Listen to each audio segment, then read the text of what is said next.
গত 6 ডিসেম্বর মিরপুর স্টেডিয়ামে একটি আউট নিয়ে মিথ্যা, বানোয়াট ও ইচ্ছাকৃত প্রতিবেদন প্রচারের জেরে ৭১ টিভিকে আইনি নোটিশ পাঠিয়েছেন ক্রিকেটার মুশফিকুর রহিম।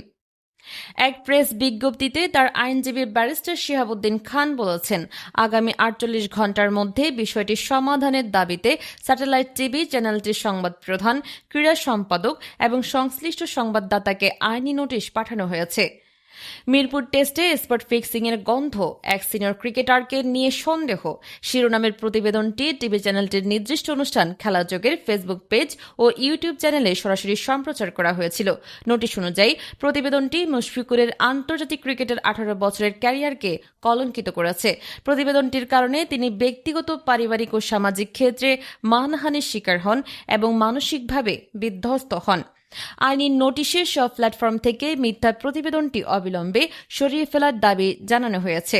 এতে ৭১ টিভিকে নিঃশর্ত ক্ষমা চাইতে এবং প্রতিবেদক সাইফুল রূপককে দেওয়া সতর্কবার্তার বিষয়ে মুশফিকুরকে লিখিতভাবে জানাতেও বলা হয়েছে।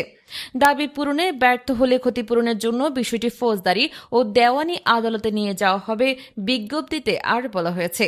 তবে টিভি চ্যানেলটি ইতিমধ্যে সোশ্যাল মিডিয়া প্ল্যাটফর্মগুলো থেকে প্রতিবেদনটি সরিয়ে নিয়েছে এবং এর ফলে সৃষ্ট যে কোনো কষ্টের জন্য দুঃখ প্রকাশ করেছে।